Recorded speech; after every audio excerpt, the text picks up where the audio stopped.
Kelvin, we saw you the other night on the red carpet, and you seemed unsure when you were getting the title shot. Were you just playing coy with us, or were you aware at that point? Unfortunately, I already knew, but I couldn't. You guys know the nature of the beast, so I couldn't say anything. So now that you can, how do you feel that you? Excited, man. I'm excited. I mean, this is what every fighter dreams of and hopes for.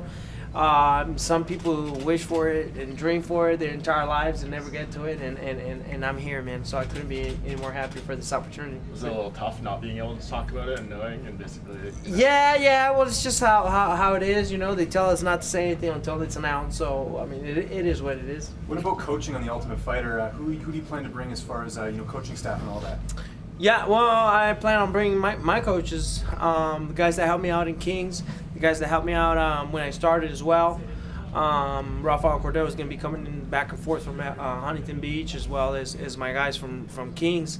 I'm going to be bringing a few of them down here, as well as Fabricio.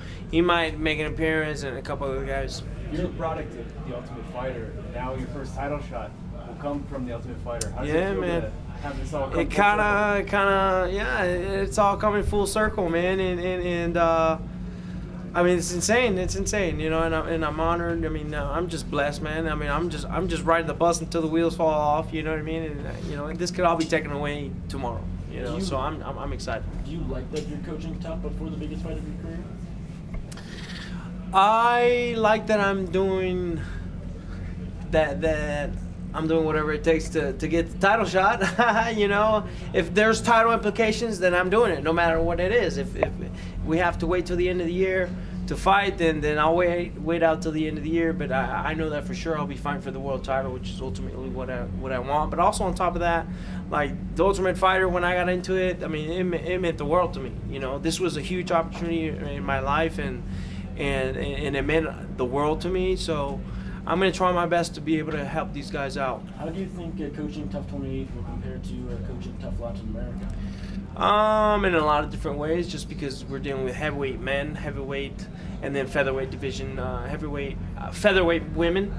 I'm sorry, and and now we get to do it in English. A bigger broadcasting, so it's just a lot bigger. And now with more title implications, it just feels a lot bigger.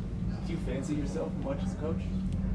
I feel like I have a lot to offer. Yeah, I've been in the sport for a long time, and I've been training for a long time. I think I feel like I have what it takes to be able to help these guys out. Yeah. What advice would you give the guys on the show? Because you've gone through the show yourself. Is there anything that you give them if anyone's watching right now that might be on the show? Well, one thing that I always tell my guys in the first season of The Ultimate Fighter Latin America that I learned, that I observed when I was there, it's not always the best fighter that wins. It's always the guy that stays the most focused throughout the entire competition. When you're in the house, when you're got nothing else to do but train, you're going back and forth from the house to the gym to the house every single day.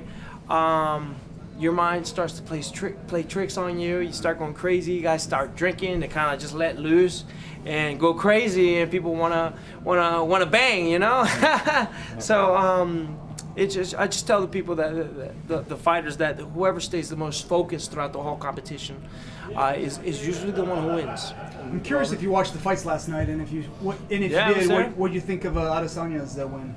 Impressive. I felt like he had Brad hurt in several occasions where he didn't capitalize, so maybe he might want to fix on that. But I felt like he's very, very, very good, man. He told us after the fight he's ready for the top of the division. Do you think he's that ready already? Or? We'll have to see. We've only seen him fight, 3 times in the UFC, so he's still got a lot to prove. How much do you feel that not having taken a lot of damage in your last couple of fights, and Whittaker has, just with the wars he's had with Yoel Romero, how much do you think that's going to play a factor when you guys do eventually fight? Yeah, I don't know if he's going to be the same fighter after these fights, after these wars that he's been in. It takes a toll on the body, so we'll see how he comes out after this hand surgery that he made. Speaking about that, he's just had surgery on his hand, right? And yeah, it's no guarantee he's actually going to make it to the top finale. Like, have you guys had any indication, of when the fight? Yeah. They're saying by December. I don't know which date exactly, but that's all I got. There's a card in Toronto. I don't know if they've been told you they haven't sent it. Nothing. That's a long time to wait. Is that okay with you? I mean, obviously a title shot is okay with you, but are you fine with waiting that long? Yeah. Sitting on the sidelines? Yeah, I'm okay with it. I mean, we still got the show to film, and then I still got camp to make, so I'm okay with it. With a little break time in between, that's fine. Yeah, I'm fine with it. It seems like this is probably going to be the last season of The Ultimate Fighter. Yep. What does it mean to you to be one of the coaches to close this thing out? You know, I feel like a lot of people, unfortunately, are kind of over The Ultimate Fighter. It kind of has been dull and boring, and that's how I feel, you know. I don't know how spectators feel, but that's how I felt, and I felt like I think I'm going to try my best to be able to bring back a sparkle to what The Ultimate Fighter is. What do you think it's going to be like, you know, being around Robert so much for 6 weeks or however long the show films? I've been around Rob. He's a chill guy, a good guy, you know, and I'm a pretty laid back guy too. But you know, this is a competition, and it could get pretty interesting. How do you think you get that spark going when, like you just said, he's a low-key guy. He doesn't really like to talk trash or get into any conflict outside the cage. Yeah, well, when there's title implications, when there's the competition that we do, I know he's very competitive. I'm very competitive, man. This it's gonna be good, man. I think. The Ultimate Fighter is all about prospects. One of the really good prospects at your gym, King's MMA, is an LFA champion, Sabina Mazo. How soon do you think we'll see her in the UFC? Because there's a lot of hype behind her right now. Yeah, I think she's very young, and she knows she still has a lot to learn. But she's definitely one of our proud prospects. You know, heading out there, she's been in the gym, just toughing it out with all the guys and getting her butt kicked, whenever, you know. But at the same time, she's probably the MVP of the whole team, and she's the most improved. So you know, could be a year, could be 2 years, but she knows she's got a lot of work to do. You've said the whole time that you feel like you're the best matchup against Robert Whittaker. Just curious, your early thoughts. What's an early prediction you could give us for this fight? Man, I don't know, but I feel like my boxing matches up well with his. And then my wrestling, I mean, people forget that I'm a wrestler, that I haven't used my wrestling in my last who knows how many fights. But people forget that. People forget that I got brown belt jiu-jitsu as well. So, you know, I feel I have the advantage on the boxing and on the ground. Did you ever think your first title shot would come at middleweight? No, I didn't think it'd be at middleweight, but you know, it is what it is. Now I'm focused here on this division, and then we'll see what happens later on the road. Has your thoughts changed about weight cutting with the fact that you and Robert both used to fight at welterweight and have found success at middleweight? I'm sorry, what? I said, has your thoughts changed about weight cutting just in general, just with seeing the success that you and Robert have had at 185? I mean, I just felt like when I was cutting down, I thought I could get away with a snack here and there, but I know that I've matured and I've learned, and I feel like if I did the cut now and I did the diet, then I'd be okay. Really? So you wouldn't rule out a future at welterweight down the line, of course, seeing how this fight goes and everything? Yeah, no, I wouldn't rule it out. Okay. Kelvin, what's this journey been like for you getting up to this point? I mean, I think when I first spoke to you, you were like a bail bondsman, and and then now to come up here to this opportunity where you're like going to be possibly fighting for the title in December. I mean, what's the journey been like for you?